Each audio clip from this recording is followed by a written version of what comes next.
portray our work. So that being said, my brother Leo Robles is on. What's up, brother? Let's go, bro. I love it, man. Thank you guys for your patience. I'm super excited to be here. Don't negotiate with yourself, right? I saw you post that the other day, man. I love that. I love that, right?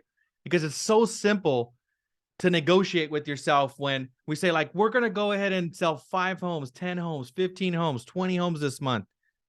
But then you get a flat tire, you get a bad escrow, you get somebody to hang up on you, you get a rejection, and you're like, now you're negotiating with yourself, right? Because now you're in your thoughts and your feelings and your emotions, and you're knocked out of your goal. So yes, I just want to start with that. But thank you, man. I really love that quote.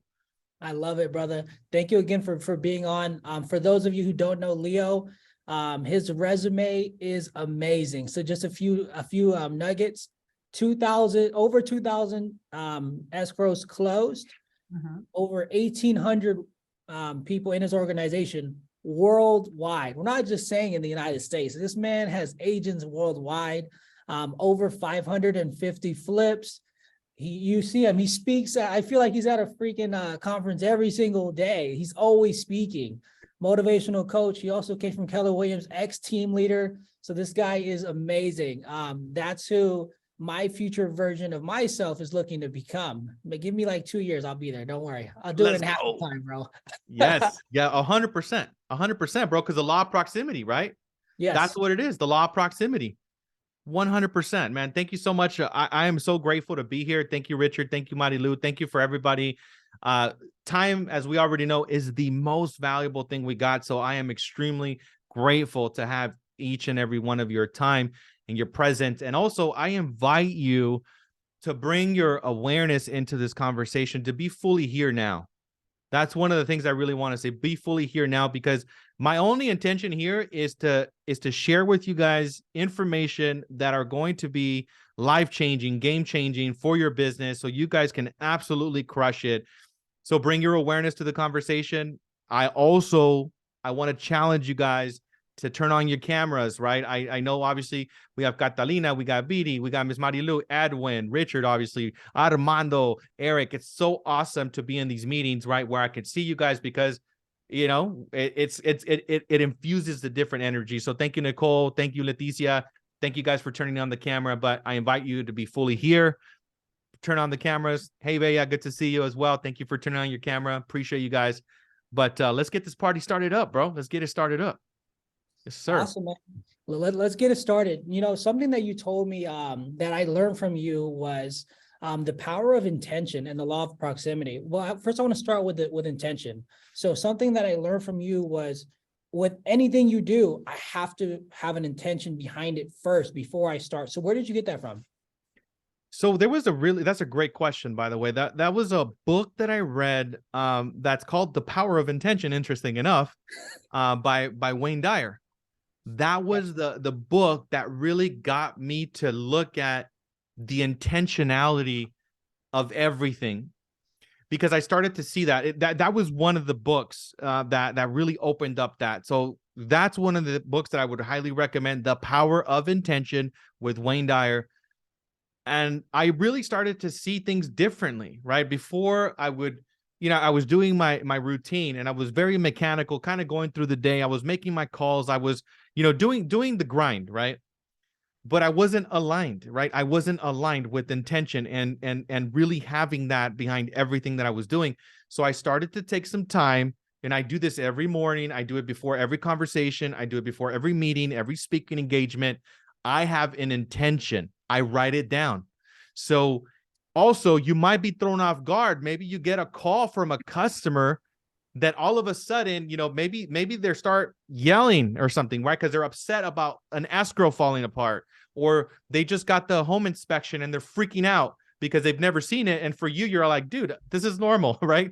But for them, it's like, wow. So what I would say, if you get somebody that's very reactional to you, I would tell them, like, hey, you know what, Richard, hold on 1 second, man. Give me 1 second, please. Put the phone down literally on the spot. Like, put it down and center yourself and set an intention for the conversation. So, you know what? I want Richard to understand that I have his best interest at heart. I want Richard to know that this is a normal process. This is a normal situation. And I want Richard to feel empowered, heard, and also to feel that I am doing the best that I can with the knowledge that I have. Right. So I'm going to pick up the phone again and say, hey, Richard, how's it going? Guess what's going to happen in that conversation? It's going to be way different, because who you're being in that conversation is completely different. But what happens is that we get these calls sometimes, we get these situations sometimes, and we're completely reacting, right? Where we're just reacting like, oh my God, hey, how's it going? Yeah, I'm so sorry. Well, let's go through it. Or, or you may come off as like, dude, this is completely normal. And you may be insensitive, right? And you're not even hearing what the customer's saying, right? So you want to have an immense amount of compassion and generosity and listening, because you always have to remember that they're not doing this like you guys. Like, you guys are pros. You guys are training every day. I mean, I see what you guys are doing every day. You guys are, role playing. You guys are, doing the meditation and the prayer in the morning. You guys are writing out your goals. I mean, you guys are sales professionals. You guys are athletes. You guys are pros. Your customers are not, right? So the power of intention will change your conversations. So I recommend you guys do that. If you guys are going to go to an open house, what's the intention? What's the intention of you doing that open house? If you're going to a listing appointment, what's the intention of that listing appointment? Right? Everything you do has to start with intention. And I guarantee you, I mean, just try it, right? And you may say like, all right, cool, that sounds really good, Leo. It sounds like a great idea. But I actually want you guys, I'm interested in you guys applying this. So I want you guys to walk away from here and just just try it in the next conversation. Just try it on, right? Just like you would anything else, right? Just try it on and see how it feels and see if it makes a difference for you. And I would love to hear feedback from that. But that's what it is, man. The Power of Intention, the book from Wayne Dyer, it's absolutely fire. Man, that's beautiful. Everything I heard you say about the power of intention, it really how I relate it is the 80-20 principle in Pareto's law. Is when you become hyper intentional, you're able to really compress timelines and hit your goals that much faster. And the world just gets out of your way because you're intentional. You know exactly what you want. And all of these roads and doors that were in your way, they just start vanishing. They just get out of your way. Yes. That being said, I wanted to start with the intention part because that is something that I learned. And I believe everyone on here, most people don't have an intention on how many calls do I need to do today? How many contacts, how many appointments, how many escrows? That's why we are always sharing this in the group. How many escrows do you want to open today? Right? How many you want to do this week? What are we doing this year? Like if we write down exactly what we want, we're going to get it. We're going to hit it because we're intentional about it. Yes. That being said, so sorry, what'd you say? One thing I will add, because you just gave me a good, you reminded me of something as you were saying that, right? I honestly was using the power of intention. You guys are using the power of intention regardless if you guys know it or not, right? But one of my first mentors, actually, he would say this every day: sell a house. Like every day, your goal should be to sell a house, sell a house, sell a house, sell a house, sell a house, right? That was the goal. So my intention early on in the business was to sell a house, sell a house. I got to sell a house today. I got to sell a house today. I got to sell a house today. I got to sell a house today. So that was like literally my intention with everything. And I know this topic is about how to become a top listing agent. Well, you got to intend first, right? That you want to become a top listing agent, number one. Number two, you got to believe that you could become a top listing agent. That's going to come from you reinforcing your behavior by practicing and doing role play, just like what you guys are doing consistently. And committing to becoming masters and being mission driven, not commission driven. Mission driven, guys. You guys got to be mission driven, because one of the things that as a listing agent that you're doing is that you are going to be considered a farmer, right? That's the mindset that you also want to have. The listing process and the listing business is a pipeline business. So in a pipeline business, you got to play the long game. You got to build relationships. You got to bring value. You got to listen more than you speak as well as a listing agent. You cannot talk. You cannot make it. I have literally connected most of my listing success to me shutting my mouth 80% of the time, at least in the conversation, and I come in 20% of the time, 10% of the time, I say a couple of words, I confirm what they were already believing. That customer says, all right, I like working with you. I like you. Well, yeah, of course, because you've been talking the whole time. Of course you like me, right? They're going to think that you're really awesome. If you find yourself being very chatty and talking, remind yourself that you're already losing the listing. You're losing it. And be honest, guys. Doesn't it feel weird when you're just chatting and you're like, where do I go from here? It feels weird. And guess what? Your customers can feel that weird vibe too, right? They can feel that you're just rambling. So don't ramble. The power of becoming a listing agent is to become a great, you got to become a question artist. You got to ask great questions. Great questions, right? Which Richard is excellent at, by the way. I was acknowledging him. Yet we're on the conversation yesterday. We're like, dude, his questions are dialed in. You got to ask very, very specific, powerful questions. That way the customer can self-discover what it is that you already know. You can't, I mean, it would be really simple, by the way. I mean, if it was a listing appointment, it could finish in 2 minutes, right? What's the bottom line? What can you sell my house for? And how much money am I going to make? You can literally end it in 2 minutes, but it's a relational business. They want to understand, do I trust Richard? Do I know Richard? Have I seen Richard out there, right? And do I like Richard? And people are going to like you depending on how much you listen. If they don't feel heard, you're already lost. They ain't going to like you. And that's called, by the way, I learned this from a billionaire, situational awareness. Situational awareness. You guys got to be situationally aware of your environment everywhere you are. If you're talking to somebody and you're not present and you're not listening, you're going to miss all the magic and all the cues, right?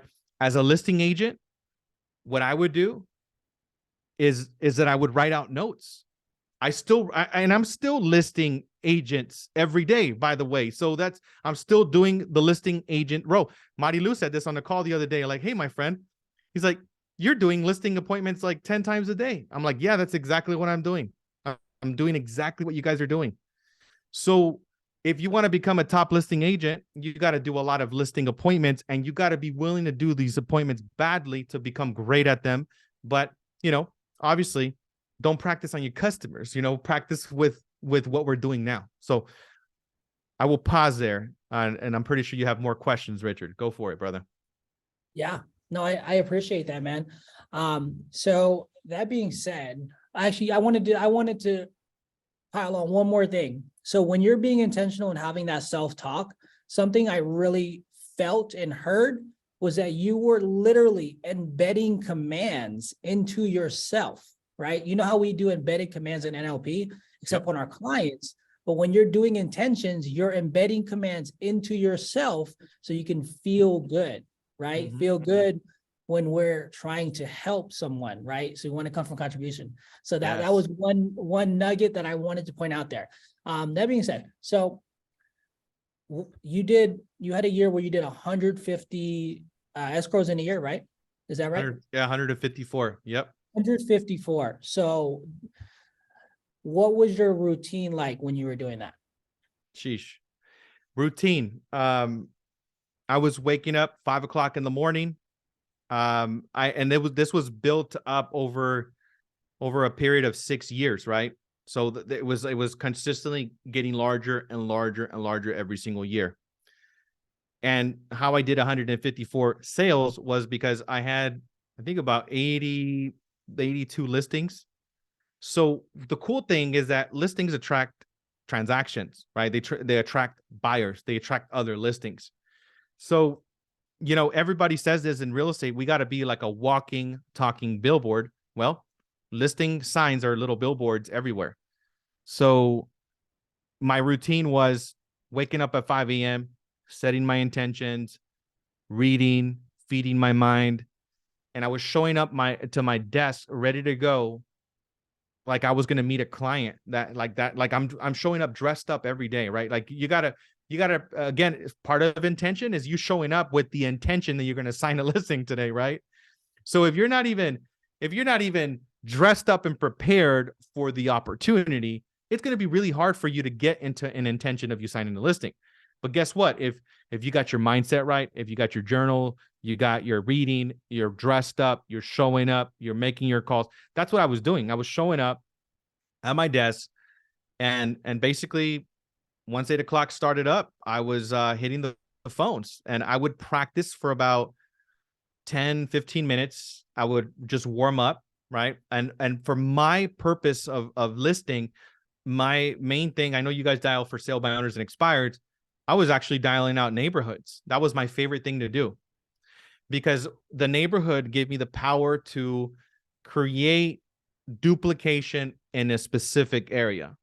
With for sale by owners and expireds, you're going to be like, you're going to run all around town. You know, sometimes I was going to Hesperia, sometimes I was going to LA, like I was going everywhere, because you're setting up an appointment based on an expired and for sale by owner. Go through those anyways. I'm not saying those are not good. Go through those, right? But there's a short list. So my commitment was the minimum of 3 hours of prospecting. Minimum of 3 hours. I was prospecting. I was on the phone. I was dialing out, calling, and it was very simple. Just like, hey, how you doing, Richard? It's Leo Robles here. I just wanted to call you. Man, your neighbor just sold at a record price, and I wanted to just let you know, and also find out if you knew anyone else that might be interested in selling. Oh no, I don't know. I'm not interested. Okay, sounds good. Well, you know, I know that you probably can't think of anybody now, but have you considered making a move yourself? No. I haven't thought about that. Okay, sounds good. Well, if you were to make a move, where would you move to next? Oh, you know what? I would move closer to my brother. You know, he lives in another town. Oh, cool. Where does your brother live? Oh, he lives in Irvine. Oh, awesome. Have you actually been out to Irvine, or did you live in Irvine before? No, I've never lived there, but I just want to be closer to my brother. I want to be closer to the environment. What else do you love about Irvine? Well, I like this. And what's your timeline? When do you think you're going to get into Irvine? Oh, I'm going to get into Irvine. You know, my goal is to retire by this time, or my goal is to get here at this time. So you start to get timeline, you start to get goal, because the main thing to set up a listing appointment that you guys want to get is their motivation. Their motivation. They're going to tell you, oh, well, I can sell it for $1 million, but where am I going to go to next? So you want to be ahead of that question by knowing where they're going to go next before you actually ask for the appointment. You got to know that. When you do make the move, are you going to be relocating, or like, do you already have another property? What does that look like? Right? So those are the main things that you really want to do. And the schedule daily was that. And then I would also schedule out at least 1 hour of follow-up. Like 1 hour of follow-up, right? Because I was building my pipeline. I was getting my yeses. I was importing them into my CRM. And if you guys are not importing them to a CRM, make sure you guys do. You guys have KV Core. Most of you have KV Core. Use it. I actually just did a class on KV Core. Blown away, but with the capacity of that platform. I didn't even have KV Core back then. Honestly, my CRM back then was Follow-Up Boss, but the older version was a very, very simple Follow-Up Boss platform. And it would just give me my, like, what I need, who I needed to follow up with. I already know who I needed to follow up with daily. That was my routine. The other thing, a lot of my listings, right? I want you guys to also think about this. A lot of my listings came from one client, one investor that I met at an open house. That was another thing that happened, right? And I was sharing this. I did a speaking engagement yesterday, and I was sharing with everybody in the audience how you're just one conversation, one client away from completely changing your life and your business. If your intention is that, again, right? Intention. My intention was to become not just the top listing agent, but become the best listing agent in the world. Like, I wanted to become a master. I had that intention, and I was doing open houses, right? And guess what? I met a guy. We had a conversation for 2 hours, and this is the man that actually gave me my opportunity to list my first property, by the way, my first property without taking the listing ever. And again, right, when I'm sharing with you guys about listening from the beginning, I spent 2 hours with this guy talking about life. I didn't even know how to do a listing presentation, but I spoke to him. I listened to him a lot. At the end of the conversation, he shares with me, all right, man. He's like, well, I got these 3 properties. What are the prices? I figured out how to comp a property 30 minutes before, by the way. And I give him the price at 155, 165, and 145. This was in 2009. So this is why the prices are that aggressive, right? So this is when I did that. And then the guy says, okay, that sounds pretty good. And then he looks at me and I look at him and he looks at me and he look at him and there's an awkward silence. And I'm like, what do I do? Like, what's going on here? And then he says like, hey, well, what's your escrow fee? And then I'm like, what is that? But I didn't say that. I thought about that. But I said, you know what? That's a great question, Richard. I think our escrow company just updated the fees. Let me step outside and get that information for you. So I stepped outside and I called my office manager. I was like, what the hell is escrow? And what do I say? I did that. And she told me, oh, yeah, it's a base price of this. And it's a couple dollars per thousand, blah, blah, blah. I'm like, all right. So I stepped back inside and I talked to my guy, Jose, and he's like, all right, that sounds about right. That's a normal price. Okay, great. So he's like, okay, great. So finally he says, well, do you have anything for me to sign? He says, do you have anything for me to sign? I'm like, oh, yes, I do. And I end up getting my folder out. I put it on the desk, 3 listing contracts. He's like, where do I sign? And he just literally signed every single listing contract. I walked away with 3 listings on the spot. And he told me the next thing. He said, if you have other opportunities for me to buy, I'll buy everything. How many of you have ever been told that? Right? I believe this man. And I took action like my life depended on it. I Googled my best friend. I figured out how to find properties. I found a little website called Foreclosure Radar at the time. I pulled it up. I saw a list of properties that were going to auction. I figured out that there was a county where they would auction these homes. And then I drove to the auction. I showed up. People are hanging out under a tree. And they have a notepad and there's a couple of people. And I'm looking at my list. I'm like, oh, that's that property. That one's selling for 45,000. That one's selling for 55,000. So I start to do my due diligence for about a week. I'm just standing there. I'm like, wow, these people are like buying homes under a tree here. Like, this is crazy. Right. And then about a week later, I contact my investor after, like researching it. And I tell him like, hey, I think I found a way. So I bring him. He looks at everything. He's observing. And 10 minutes later, he's like, all right, sounds good. I'll see you tomorrow. And next day he brings to my office $3.1 million in cashier's checks the next day.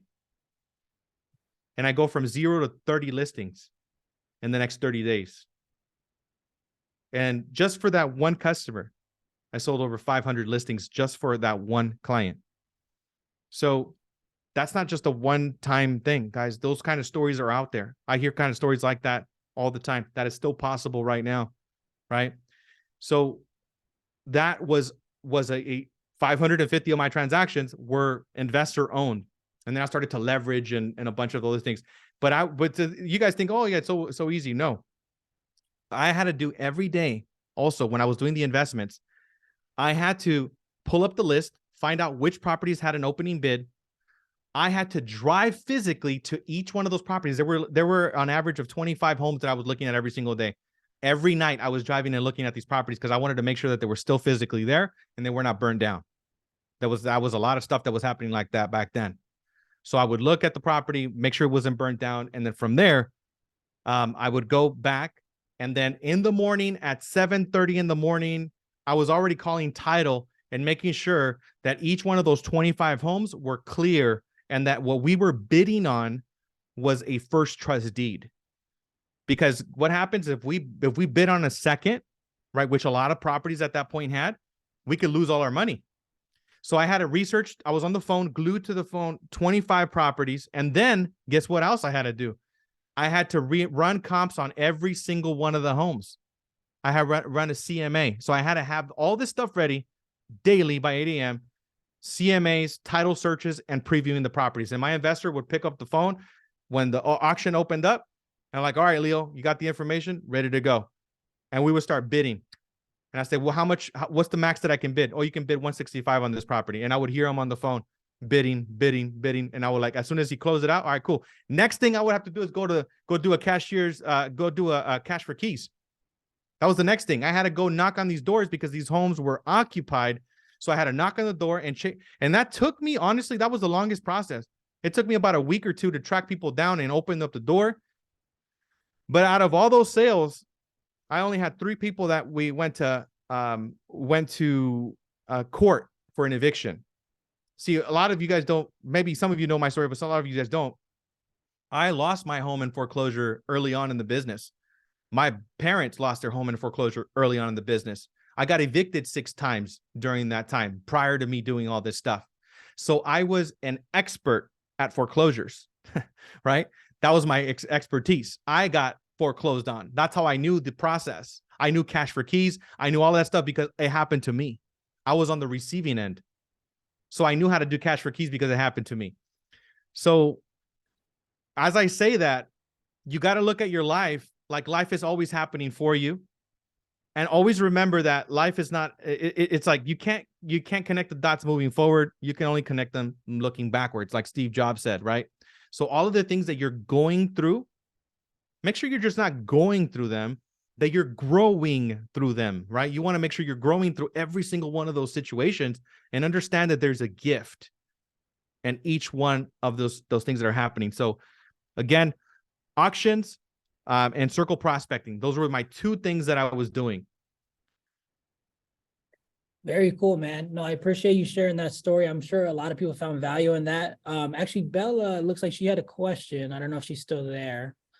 Well, we can come back to her a little bit later. Oh, actually, there she is. You're on mute. Did you want to ask a question? Yes, I do. So I have this seller, right? And I just told me the same thing. What is his motivation? But I don't know how to find his motivation. He has like 3 houses paid off and he wants to buy another one and like flip it. But how do I know his motivation? Yeah. So you're saying, so if I heard you correctly, was that you have a seller that has 3 properties that potentially wants to sell to buy something else? Is that what you said? Yes, and one of them he's selling it and it's for sale by owner. And I don't know, Marilu asked me what is his motivation, but I don't know his motivation. He says he wants to sell to another one, but he's had it on the market for like a little over a year. And it is a little overpriced. It's at 4, but it should be like 3.5 or 7 max. Yeah. So what I would say, I mean, and trust me, like, you know, you kind of have all kinds of situations. Sometimes you got people that are going to be, you know, kind of like they're still drunk on the previous market. They still want to sell it at what it was before, right? That market's not here anymore. It's a new market. So I'm pretty sure you've already done this, right? You just give them the data, give them the figures, but he's probably telling you this property is worth, you know, this because of this. One of the things that I would do to win clients over is that I would just do open houses for them while even before I listed the properties. So that's what I would do, right? Like, let's just say a guy was like, oh, I'm doing it for sale by owner. Yeah. And I would just do an open house. Like I would do an open house and try to bring them value. Right. And that would be another way to bring them value. I would expose it through my CRM, you know, through my clients. That would be another way. And then one of the things, how I would get a lot of my listings signed is that I would do an easy exit clause. And I learned this from Craig Proctor. An easy exit clause. And I literally had a printed document, which I can send you guys all over, you know, at the end of this conversation. But it was an easy exit clause.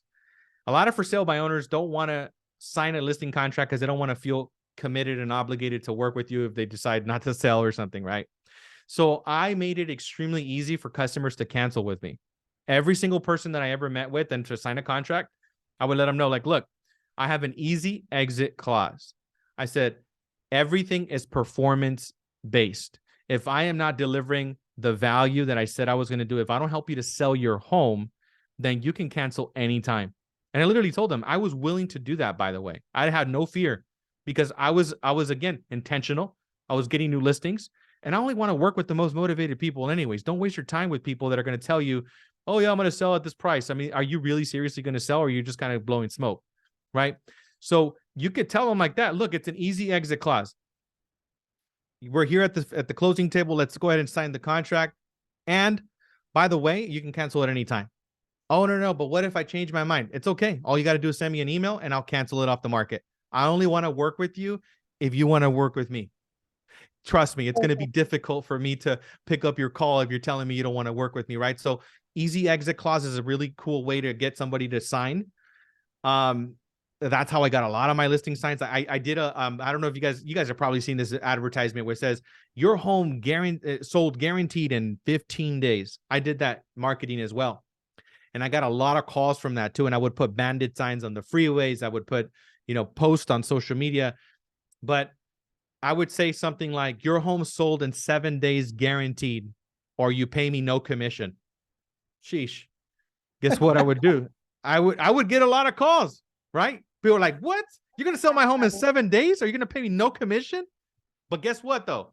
I would show up to the listing appointment. I would do my normal run. I would walk around the house. I would, kind of take notes. And one of my secret weapons in listing appointments is a great notebook. You want to have a notebook and write their features down, right? That way they feel like, okay, cool, this guy's paying attention to my upgrades, right? So that's what I would do. I would pay attention to all those things. I would go back to the dinner table and I would sit with them, or the living room or whatever, dinner table preferably. And then I would just, ask them the questions, their motivation. And wait, I lost my train of thought. The 7-day guarantee. So they were like, how are you going to do this 7-day thing? Like, you're mean to tell me if you don't sell my home in 7 days, you're going to sell it for free? I'm like, yes, absolutely. I said, and by the way, we both have to agree on the price. It's not going to be at your price. It's going to be at my price. So guess what? I am pricing that property where I know it's going to sell in 7 days. So if he doesn't agree at my price, then tell him like, no problem, Mr. Richard. I said, it's okay. I said, if this price, I said, I want you to look at a price as an opening bid. I said, we want to draw attention to your listing. I said, and this is the way that I can put my guarantee. I'm willing to invest my dollars. I'm willing to put in my marketing person here to do a video, to do professional photography, to do open houses, for me to promote it across all of the social media and online pages. I'm willing to do all of the work as a listing agent. And if I don't deliver on my word, I'm willing to cancel and get paid nothing. And I'm willing to put that in writing. And we have to work together on the price. This is the price where we need to be. If you cannot do that price, I completely respect that and understand that.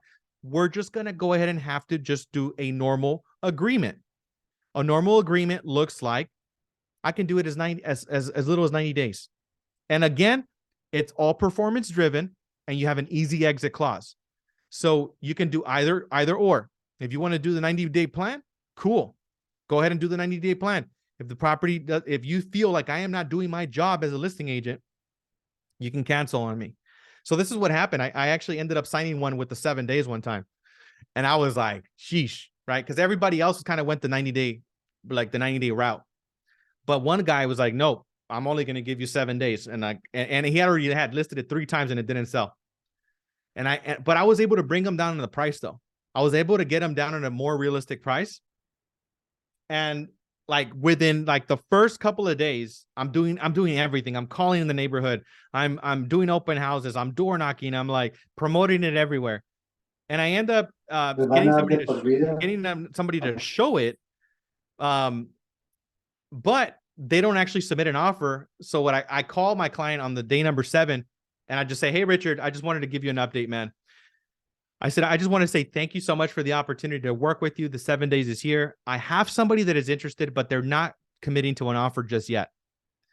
I said, but if you're willing to give me another 7 days, I said, I'm pretty sure I can guarantee you I can get you this offer. He's like, you know what, Leo, I like the way you work. He's like, I'll give you 30 days. I'm like, all right, cool. So guess what happens? Next week, I end up getting the offer and I sold the house.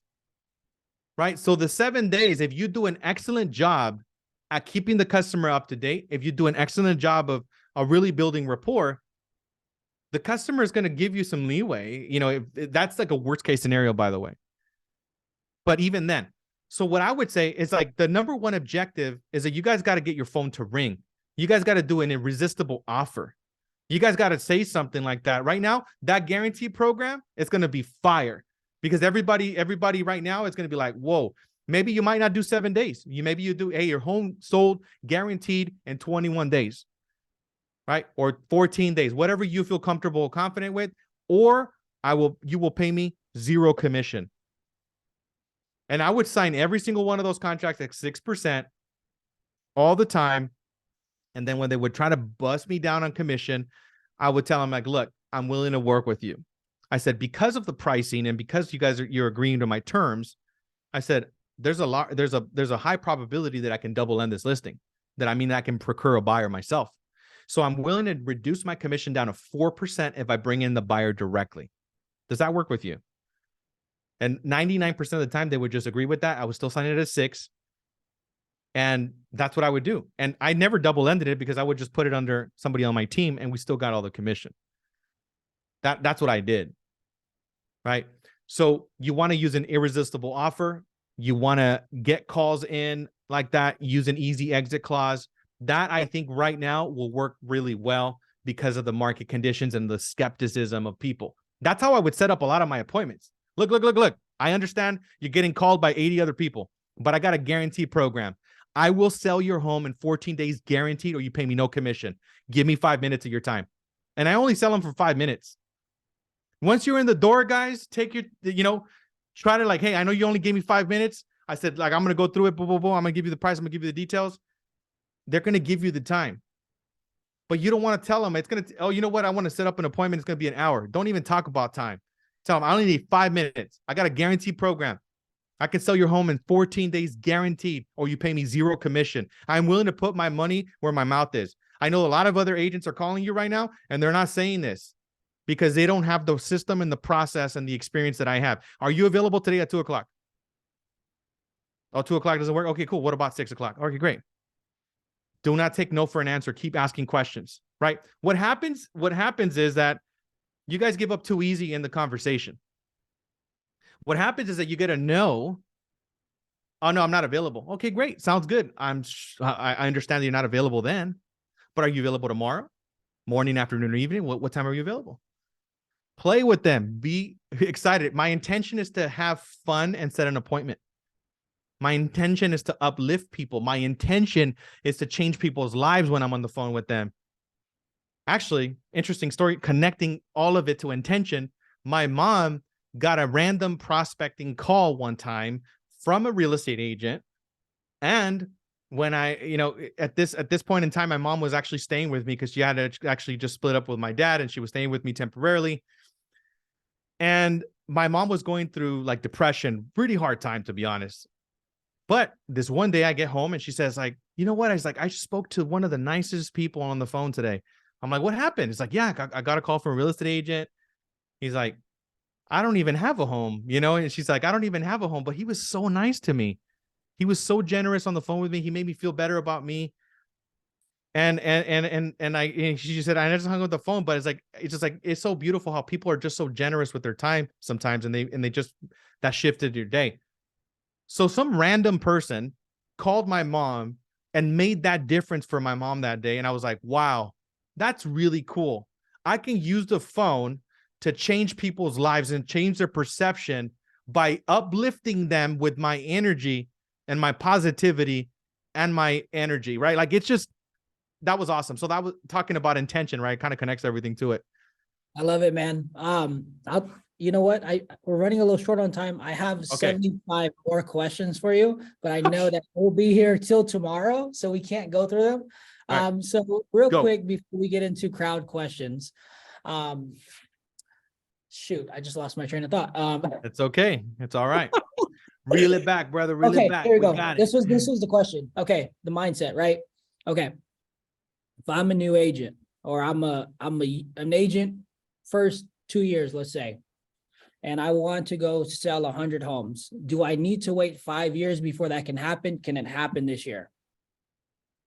Well, first of all, intend on it. Second of all, it's gonna be up to God and you, right? Like every day. But what I would say is play the game, pretend like you are going to sell 100 homes this year. Pretend like it. So first of all, start off with your beingness, right? if I am selling 100 homes this year, what are the type of activities that I'm doing? What is the kind of energy that I have? What are the types of conversations that I'm having? What are the kind of people that I'm talking to?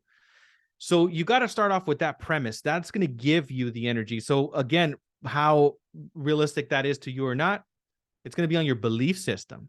Can you do it? Anything is possible, right? The only limit is our mind. So believe it.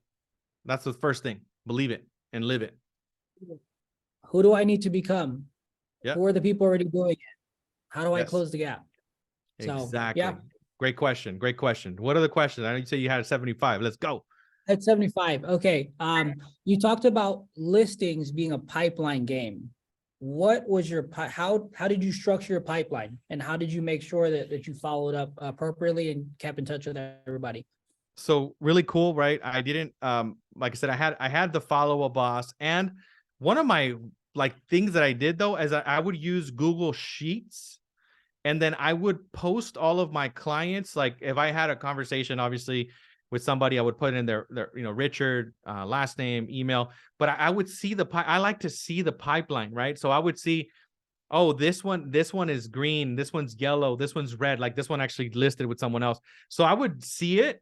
And then my intention was to move that pipeline. And at every single square, I actually had a category, had a conversation, and I'm also taking notes, right? I'm like, okay, he shared about his daughter and how, he really loves his daughter and his world is all about that. So I'm taking detailed notes about that because that's important for my client. So I'm writing those key things down.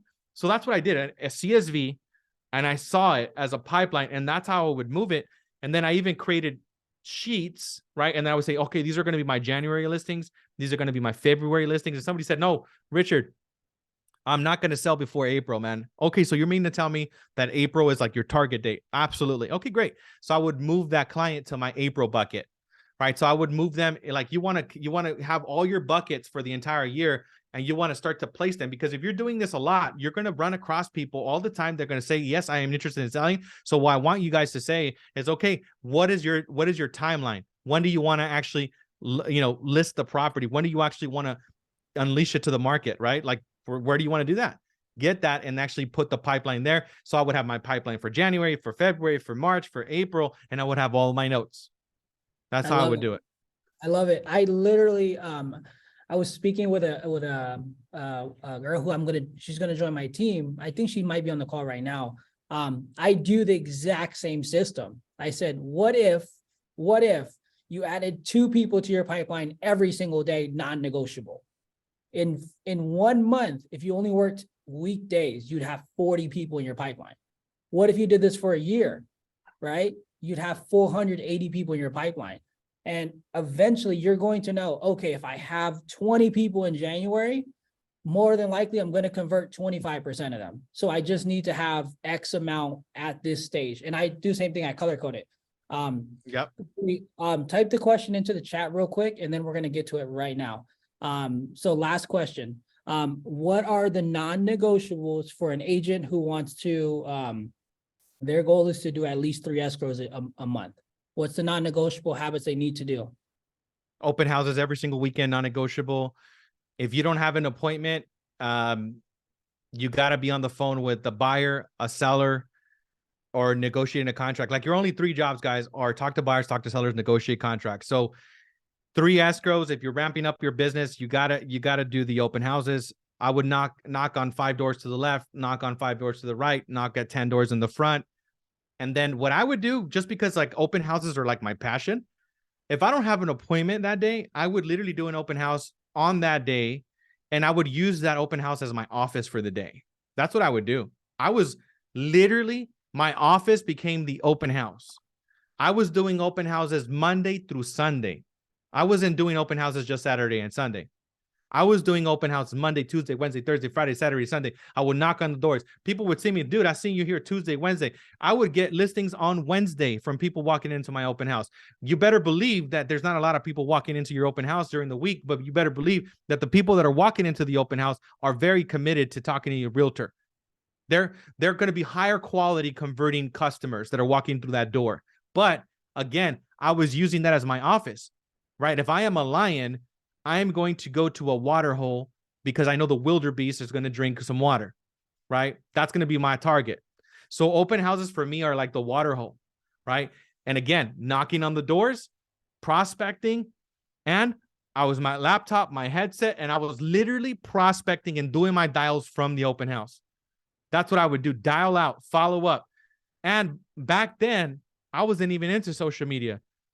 But if I was, like now I am, if I was doing that right now, you guys got to do a video from there. Hey, I'm here at a beautiful listing in the city of, like, I'm previewing this listing here in the city of Riverside. Boom, like, go live, go do a video, do something, do content, right? So do everything from the open house. That's what I would say. You guys got to obsess. Like, I made it an obsession when I was broke and I didn't have any money. I made it an obsession and I said, I am going to do an open house every single day if I don't have an appointment. I don't care. Monday through Sunday. I had that kind of commitment, that kind of willpower, right? And it was after 6 months that, like, it actually started working out. So yeah, because what you're doing is you're taking the seeds, you're putting them in the soil, right? You're putting them in the soil and now they're starting to grow. Yes. Keep in mind, it's not about just getting seeds. It's also about having the right soil. Do I have the soil, the environment, the systems in place for my seeds to grow? Because if you go put a seed, throw it on the ground, but it's cement, it's not going anywhere. Yep. So gotta have the soil ready, right? Oh, so 100%. Gotta be in place. That being said, let's open it up. Bella had a question about follow-up system. So follow-up boss is an amazing one, but you have, if you're with EXP, you have KV Core. What follow-up system would you recommend? And then we'll get to V-Ray. Yeah, KV Core, absolutely, hands down. I like KV Core because it has everything in one place. It has the ability to keep your customer up to date. So after you're off the phone, especially after you're looking at your database and your spreadsheet, you want to put that information into KV Core or a system like KV Core that keeps them up to date with the value of their homes every 30 days. It's or kind of like a home snap, right? I think some people use home snap, but that KV Core has that feature. And then what I would also do is I put in that customer on KV Core and turn on a property alert for the client, right? Because I got their why, right? They're telling me, hey, I want to look in Irvine for $1 million. Well, guess what? I'm turning a property alert in Irvine, and he's getting properties daily of Irvine homes. I'm doing that alert daily. And then I'm doing the property valuation every 30 days. That's what I would do as a follow-up process. Use something like KV Core. Gotcha. So property evaluation and then emailers, right? Yeah, property alerts. Yeah, property alerts daily. And then V-Ray, what was your question? Hi guys, sorry, I'm driving and I lost my question. So I just, but right now that I'm here, I just want to say, Richard, awesome job putting this together, man. You've been like staying consistent. And this meeting, I have not had a meeting like this fire in a while. So thank you so much for putting this together. We need you down here for like a day, Richard. You need to come visit so you can show us systems. Like system is a big one. And I know that you fill your pipeline with this system. So I know this is something that works for your business. Yes. Leo, you always come with that fire. I just saw you in an event. It was amazing. Thank you so much for having me. Thank you, Leo. From what I can tell, you are like, you are a fanatical prospector. You're a fanatical prospector. And from the moment that we started working with you, even though I was like, man, Leo's just always here, but he's like always working on, like Marilu said, going on 10 appointments a day. He's speaking in every event, and now you're making the time for this Zoom with us. So thank you so much, Leo. You dropped so much knowledge, and just thank you guys for putting this together. Thank you. I really appreciate you being part of our organization. You're awesome. Mm-hmm. And, it's a team effort, right? I wouldn't be able to do what I do without all of you. So I'm extremely grateful for you and every one of you that are here. Thank you. And thank you, Richard, for your leadership. And question really quick. It's me, Marilu. Miss Marilu, Miss Gasolina, what's up? Let's go. Yes. Hey, yay. What is the number one recommendation coming from you for everybody who's listening to this class, to this mastermind, and especially, well, for everybody, for my group? How do you think is the number one that we need to go back and revive the energy, the motivation? Because I feel, oh my God, I already made 20 contacts. I don't have any appointments. I'm I've been making phone calls for the last 3 weeks, no appointments. Oh, I think this is not a good market. I need to find a part-time. I just noticed that, this office, the other office, they already closed. A lot of people's leaving, maybe 55, 60% of the community, the industry, they already start moving to a different places. What is gonna be the number one recommendation from you to everybody to keep going, to keep making phone calls, to keep showing up for the role play, making phone calls daily, never stop in order for everybody to achieve our goals on 2023? Sheesh. Listen to Marilu every day. That's number one. Come on now. Let's go. Now, thank you so much for bringing that fire every single day, Marilu. You honestly are like one of the most consistent individuals that I've ever met. That's why I admire you so much, your work ethic. And I think that that's exactly why, right? And not even I know that's exactly why you manifest everything you manifest, because the thing is that everything goes with intention, right? We've been talking a lot about intention, but intentions like are seeds, right? So when you plant your seeds of intention, if you overreact and you start to pluck those seeds out of the ground before they actually have an opportunity to mature and hatch and grow, then you're consistently sabotaging your business. So what's one thing? You got to take 100% full responsibility for your life, your results, and your business. That's the one thing I will say that you guys got to do. It's not the market. It's not anything. And honestly, I said this, I spoke on a stage yesterday, and I came up with this on the spot. So I'm really glad that you asked this question. The market is a personal question. The market is a personal question. The market is a personal relationship, right? If I were to ask, like obviously Marilu what the market is, she's going to tell me, oh my God, it's great. It's amazing. I just signed a couple of listings. I just did this. If I talk to somebody that did 0 deals in the last 7 days or last week or last month or last year, they're going to say the market's terrible. The market is a personal question. The market is not like, I'm going to give you guys stats.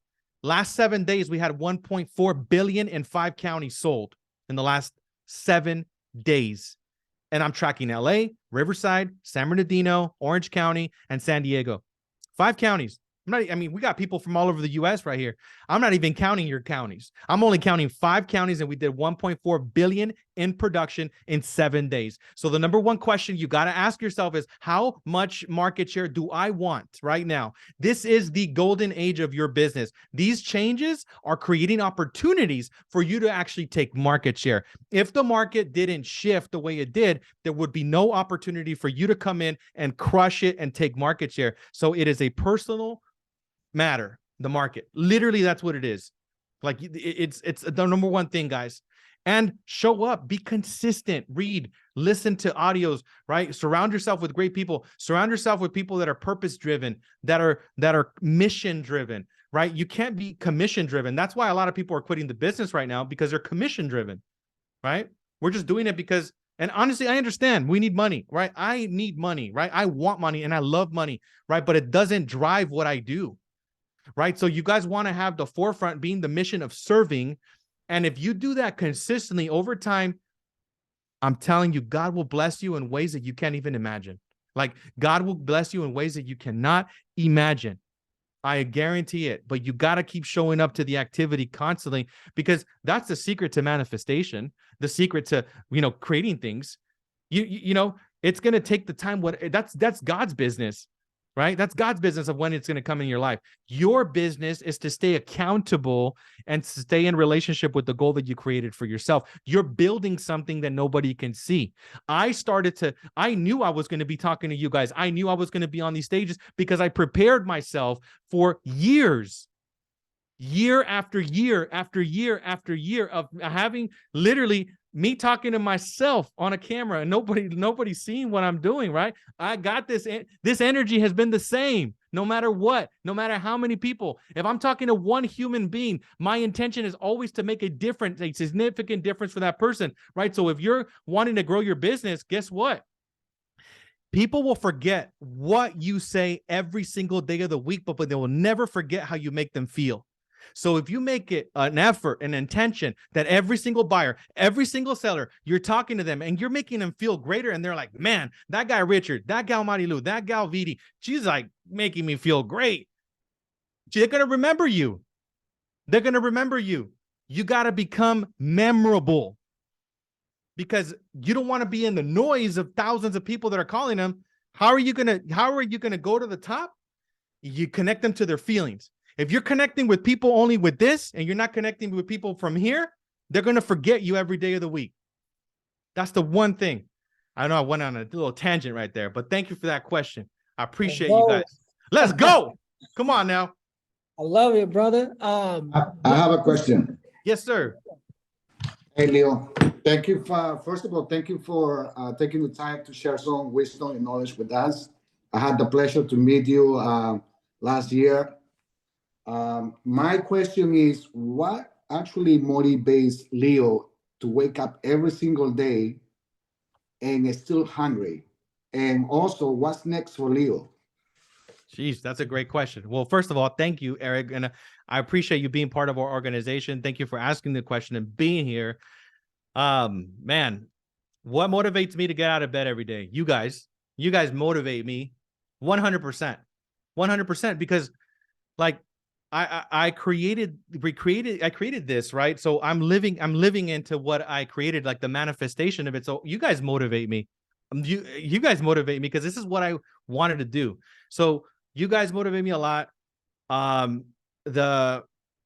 have a excellent relationship with the moment of now. I have a really good relationship with the now moment, right? And I understand what I did yesterday doesn't exist. It doesn't exist. It's a thought. Like, so yesterday doesn't exist. Right now, it's the only moment in history that exists. Like, this is the only moment that exists right now.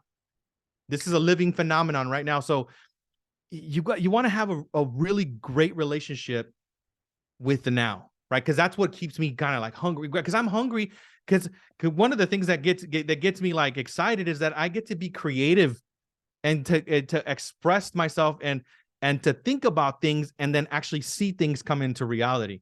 That really gets exciting, right? I wanted to have 1,000 agents. That was my first goal when I got to EXP. I said, I want to have 1,000 agents in this organization. And I literally put my ass on the line. I sold all my nice cars. I rolled down all my expenses. And you guys saw me. I was driving a Prius, right? I wrapped that thing in like EXP branding. My girl hated it. She didn't want to be in that car, right? But I said, babe, don't worry about it. I'm going to get these 1,000 agents in our organization, in our lives within a year. I said, no more than a year. We're going to drive this car. I'm going to be driving that nice car within a year. Guess what? Year one came around, I didn't hit it. Year two came around, I didn't hit it. Year three came around, I hit it, right? But the thing was, my girl was like, I was like at 500 something agents, and she was like, hey, baby, maybe you should buy that car now. You know, like I got 500 agents.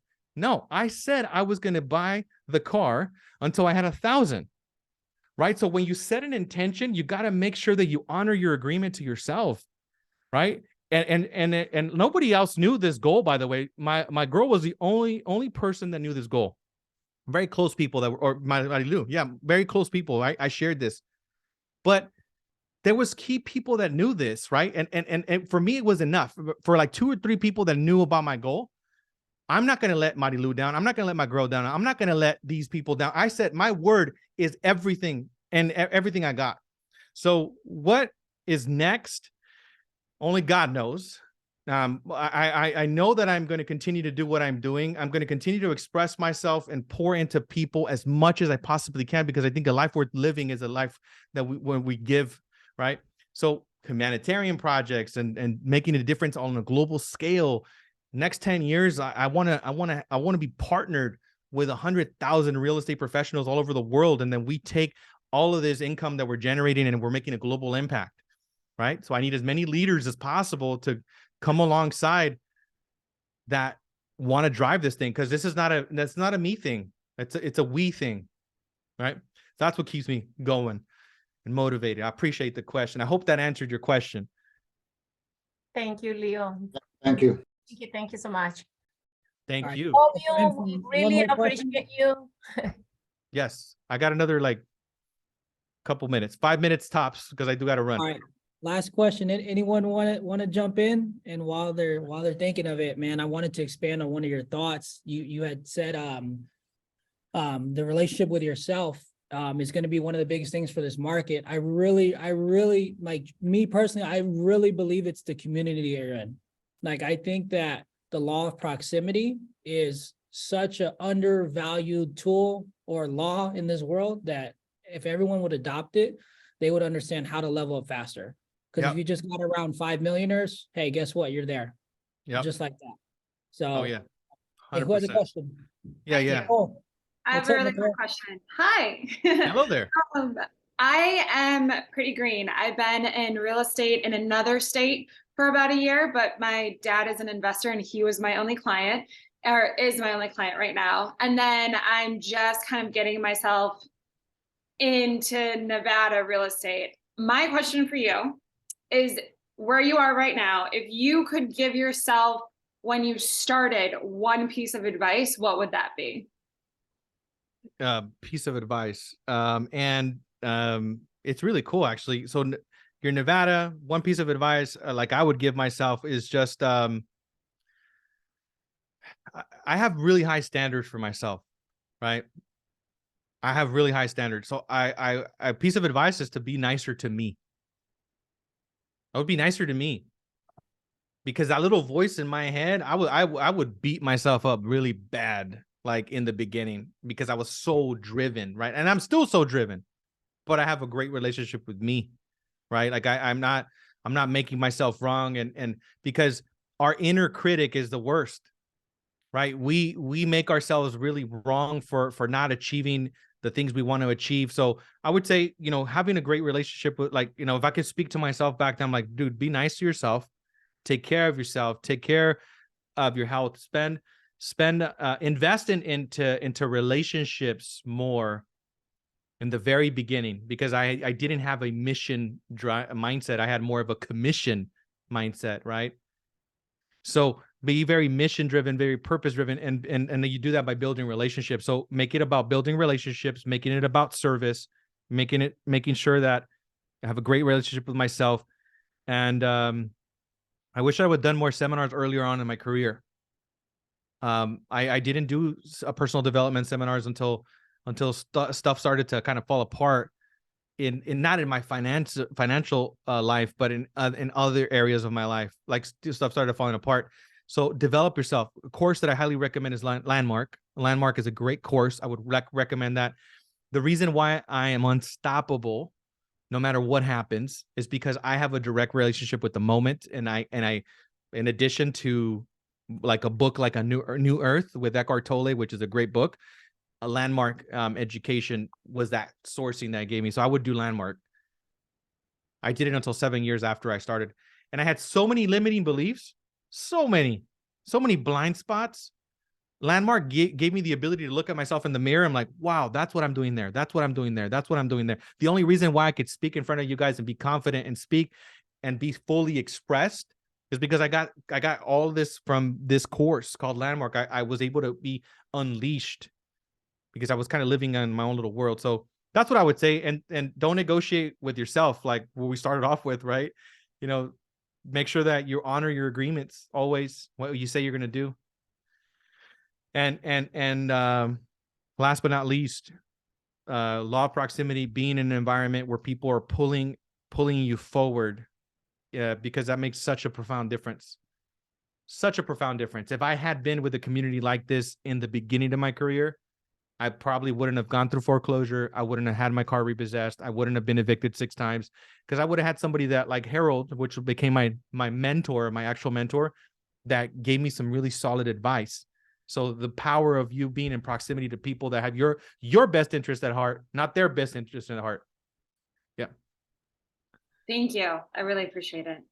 Love Thank it, you. man. I appreciate everything you did today. I really wanted to get into ChatGPT, but we'll save that for the Hey, next one. let's do another one. Like, set it up. You guys already know. We'll make one happen. I got some more stuff on ChatGPT. Sheesh. I'm so excited to share it with you guys. All right, let's go. Fantástico, amigo. Thank you Cool, so brother. much. Thank you, so Richard. much. Thank you guys. Thank God you, bless. Leo. Thank you, Richard. Thank you. Thank you, Thank you. everyone. Thank you. Thank Take a you. break and let's go back to the phones. Let's go. Bye. Thank you, Marilu. Thank you, guys. Okay, bye. Let's grow. Hey, Pilar.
Vámonos, vámonos. How do you like the class, chavos?